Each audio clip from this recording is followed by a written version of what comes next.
It's a great privilege to be here. Women are my absolute passion. And it's not that I don't like men, but I just think women are so extraordinary and so amazing. And the more I work with women in teams, the more convinced I am of how extraordinary they are. And the older we get, the more extraordinary we get, I believe. So thank you so much. I like wandering, so I hope you don't mind if I don't stay stuck to that spot. I would like to just say that purple, in addition to being the colour for International Women's Day, is my favourite colour, and it's also the colour of wild women on top. And yes, it is a provocative name. We like to have fun in our organisation, and we like to laugh a lot, and we like to do amazing, challenging things. And I'm going to share with you a little bit of a story of how I came to be here at this particular moment to celebrate women. My expertise is in health and fitness.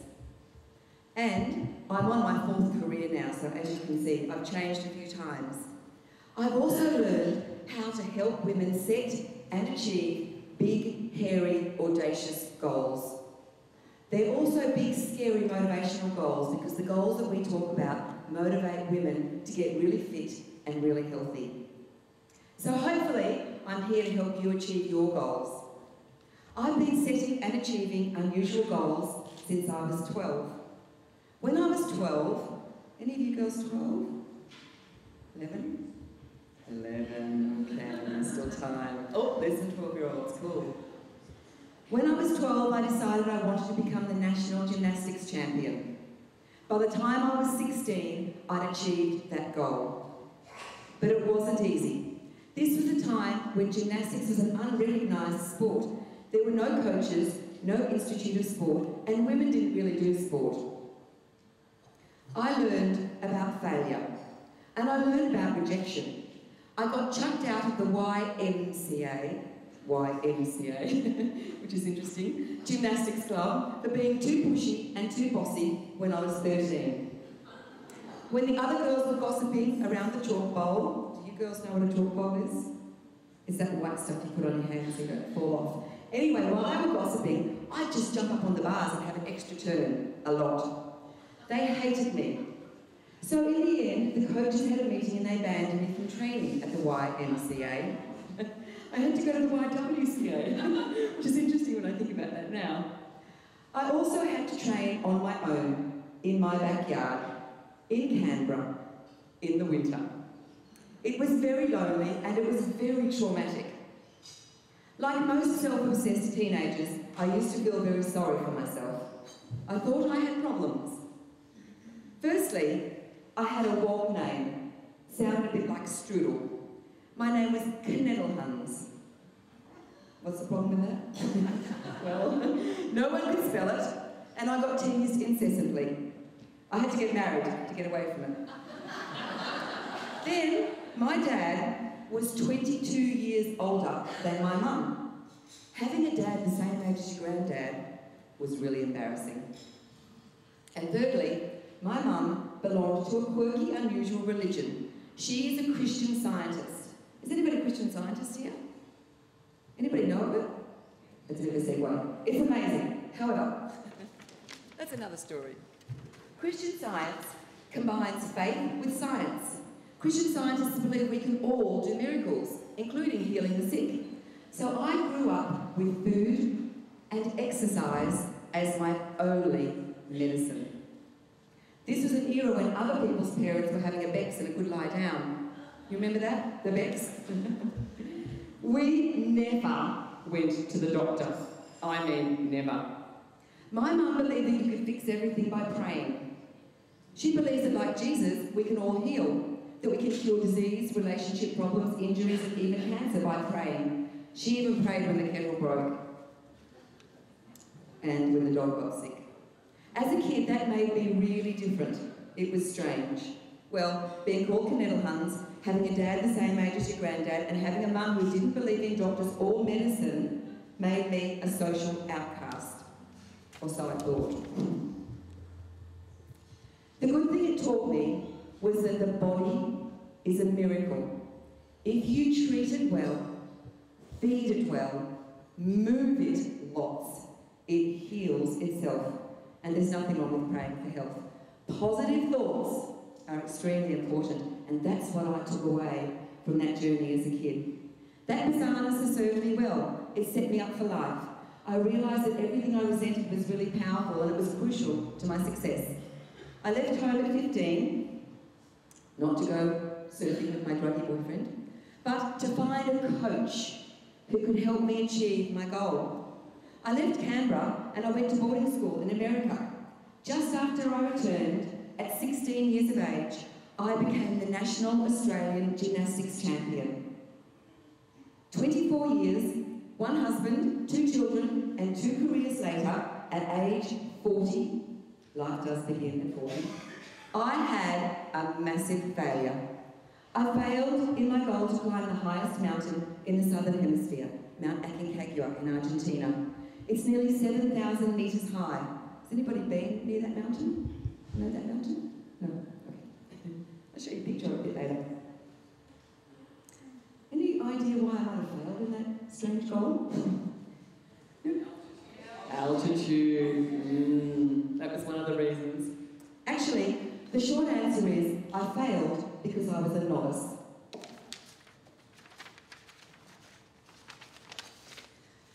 The brutal truth is that I failed because I didn't have the skills, the experience, the mental toughness, or the expertise to get to the top of that mountain. I failed because I didn't respect the difficulty of the challenge, and I failed because I hadn't done my homework. They say you should do something you fear every day. Well, why does a middle-aged mother suddenly decide to climb a big mountain? Perhaps I needed an adventure to get me away from my looming domestic crisis. But the main reason at the time for me, I thought, was because I was lacking motivation to exercise. Does anybody lack motivation to exercise? Hand up if you've made a New Year's resolution to get fit. Come on, come on. They say about 80% of us decide on New Year's Eve to get fit and healthy, and then within a month, we've given up. It's really hard to stay fit and healthy. And you have to have a reason, most women, beyond just being fit and healthy, to want to be fit. So I realised that I needed a reason to be fit. But obviously I had no idea what I was setting myself in for. I googled Aconcagua, as you do, and I found out that people die on that mountain. I read the gear list, I went shopping, that was fun. I learned about crampons. I wondered about these people walking in spiky boots on slippery icy slopes in whiteouts. I got so frightened by what I learned on the internet that I almost cancelled. But instead, I just did nothing. That wasn't very clever, was it? Whenever I thought about walking on slippery slopes in my spiky boots, I just distracted myself with another thought. Friends and family told me horror stories of death and told me I shouldn't go. They said no responsible mother would go and do that. I told them I was fit from jogging along Manly Beach and going to the gym. I said I won't take any unnecessary risks. And I found a goal buddy. My best friend Annie risked divorce to join me. We both promised our husbands lots of happy endings when we got home. But I'll leave you with that one. So, it wasn't fun. I got my first altitude headache when we got off the bus at 2,700 metres. It was excruciating. Annie started vomiting the next day. She couldn't even eat chocolate. By the time we got to 3,200 metres, we had been clearly labelled the weakest link. And the rest of our team had completely given up on us. But it got worse. On the way to base camp, we weren't even there, Annie got so sick that we took her pack and shared her load between us. Of course, this added to the humiliation. Imagine. I should have palm cards, shouldn't I, girls? Don't watch. The boys went on ahead and left us behind. So much for the team. Around lunchtime, the head guide pulled me aside and he said, I need your help. You need my help?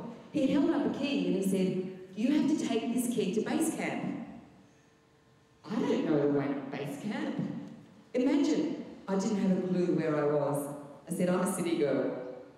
The truth is, I was absolutely gripped by fear. He said, the boys need this key so they can get into the bags that are on the back of the mules, because we forgot to give them the key, so that your friend Annie can get into a tent. She needs a tent. Annie was very slow. She kept vomiting. I just wanted to go home. I don't know the way, I said to my guide. It's that way. So just go up the river. I tried to argue, but he gave me no choice. He said I had to do it for Annie. So I headed off along the river until the track split. And by this time, I was really frightened. It was late afternoon, light was beginning to fade. I was in the middle of the Andes Mountains, nearly 4,000 metres above sea level, and I hadn't seen a soul for hours. I had no map and no compass. Not that I knew how to use a map or a compass. I hadn't seen a soul, and I had one muesli bar and a cup of water left. And I actually had no idea where I was. There was a fork in the track. I was lost. I thought, I could die here. What an idiot. This was not in the brochure.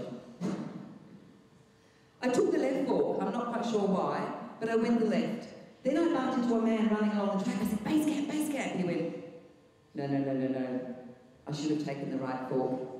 In the end, I went back and I started struggling up a very steep section, swallowing painkillers and my last bit of water, until I saw the dots, the yellow dots of base camp.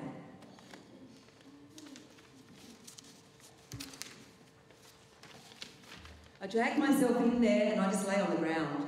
And the next thing I remember was being put into a tent and offered food and saying, I can't eat. For the first time in my life, I was too exhausted and sick to even eat. The next day was a rest day, and by the time we got to 5,500 metres, Annie and I were feeling pretty good. We were happy. However, my Ziploc bag technique did fail. Those of you who have been in a tent at altitude might know you don't want to go out at night in the blizzard. So you have to learn to pee into a Ziploc bag. I know, that's a little strange. I spilled my bag all over my sleeping bag. There was a lesson everywhere. Our team had fallen apart completely. One guy had summited, but he was too exhausted to get down, so he had to get rescued. Another guy had panic attacks and couldn't leave his tent. And the last guy that we were with got a chest infection and couldn't carry his pack. That was what happened to the men. But the girls got stronger. So our guide pulled us aside again and said, guess what, girls, you can keep going up alone, because we're taking the boys down. They gave us a choice. It didn't sound tempting. They said you can go up to 6,000 metres on your own, up that way. We could actually see the track by this time. Or we could come back down.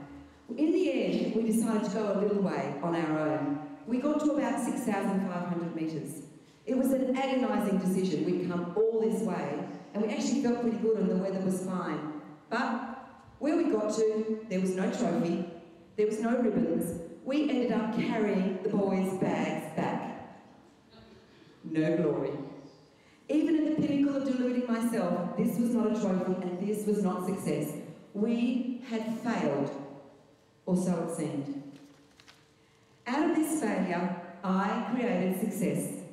Just like when I was chucked out of the YMCA at 13 and then went on to become a national gymnastics champion.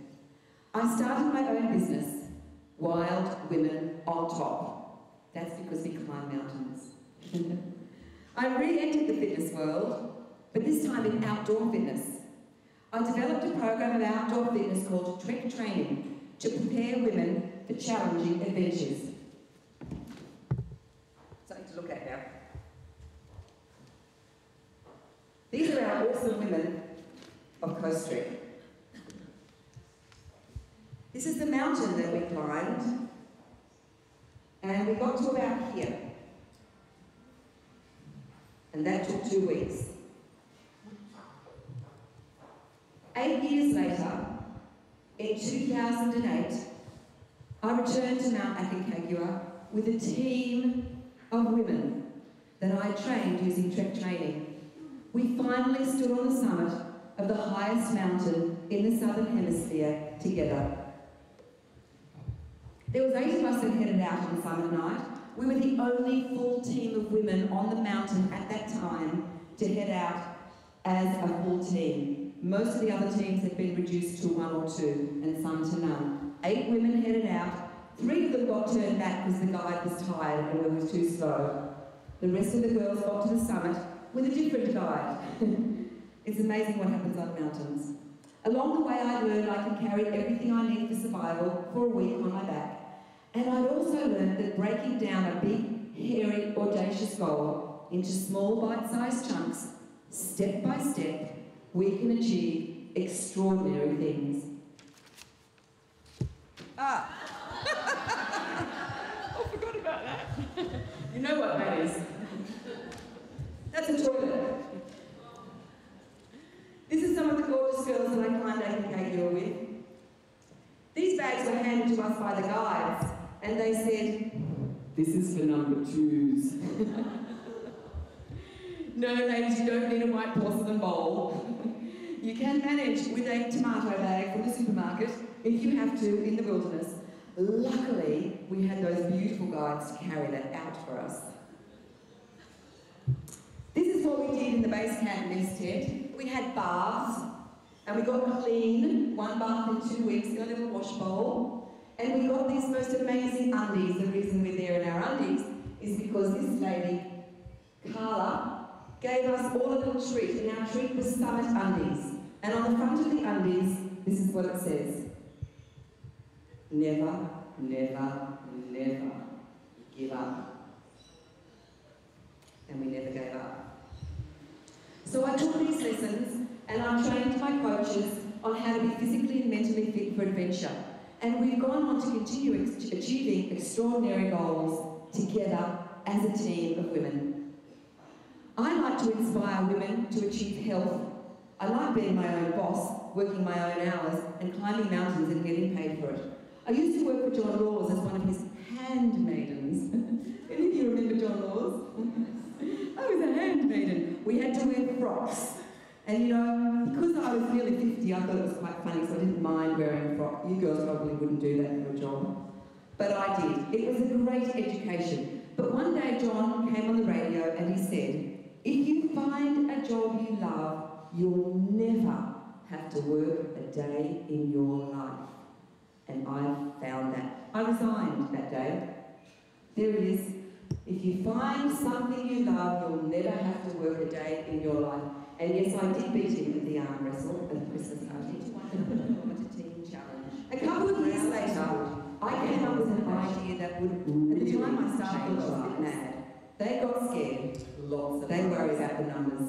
I put together, we don't know how to run events, they said. We're not a charity, they said. And in 2009, I found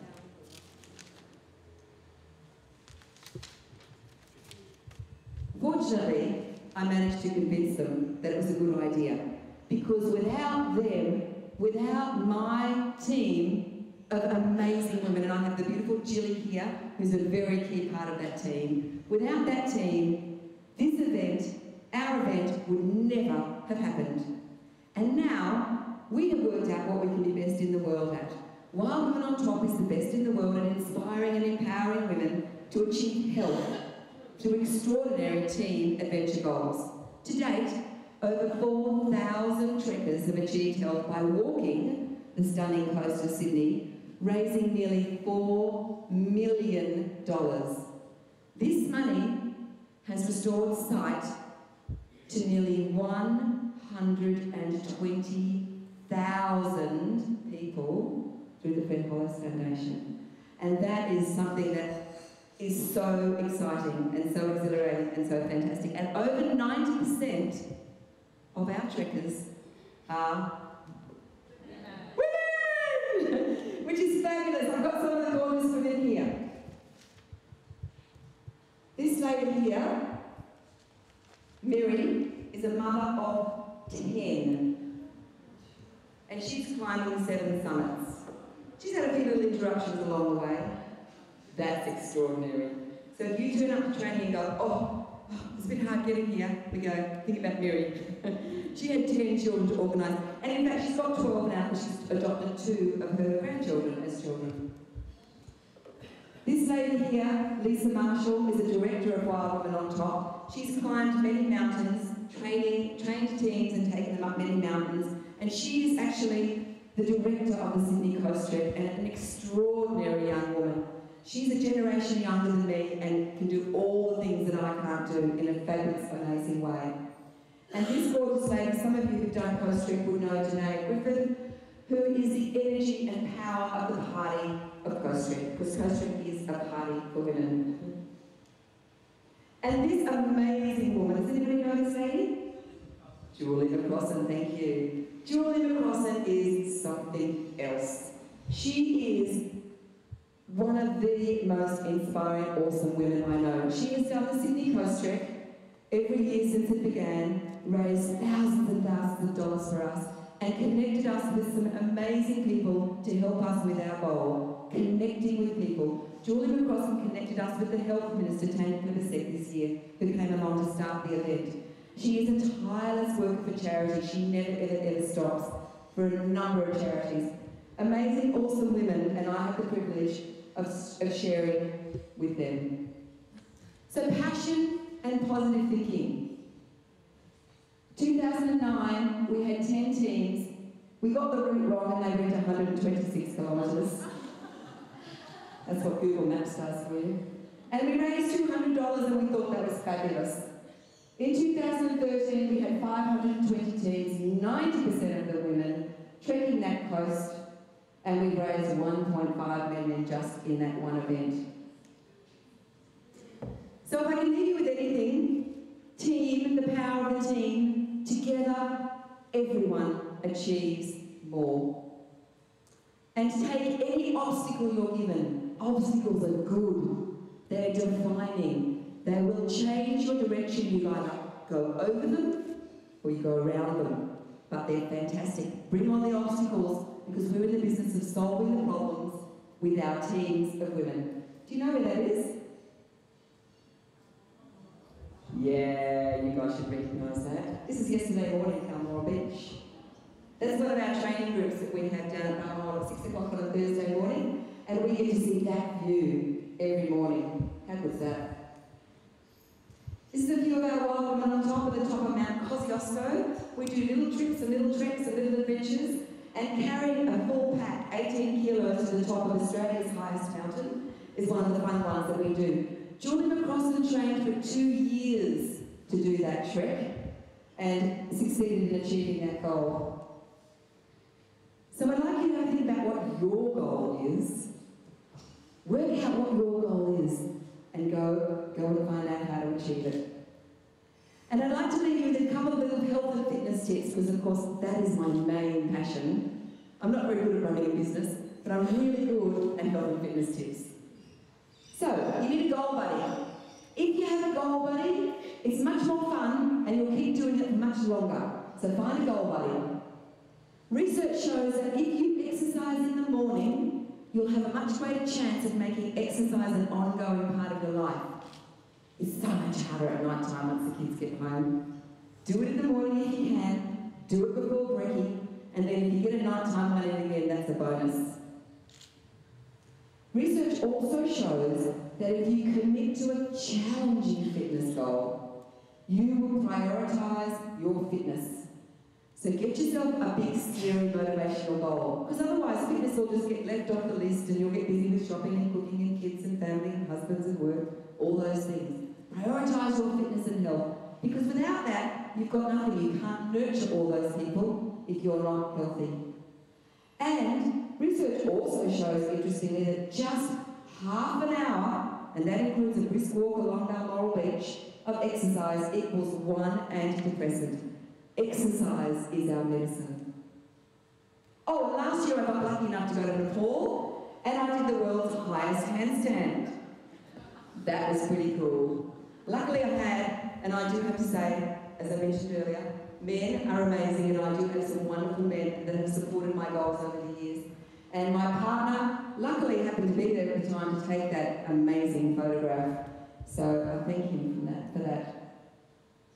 One little thought, and then I'll see if you've got any questions. Be the change you wish to see in the world. if you can go away with one thought from today, that is something that drives me. When I feel sad and sorry for myself, or I'm too busy, or I'm too grumpy, or want someone else to remember the tea bags or the milk, be the change you wish to see in the world, and you can make the world a better place. And you know, I now think, since I'm over 50, that life doesn't begin at 40. Life begins at 50. You girls have got a long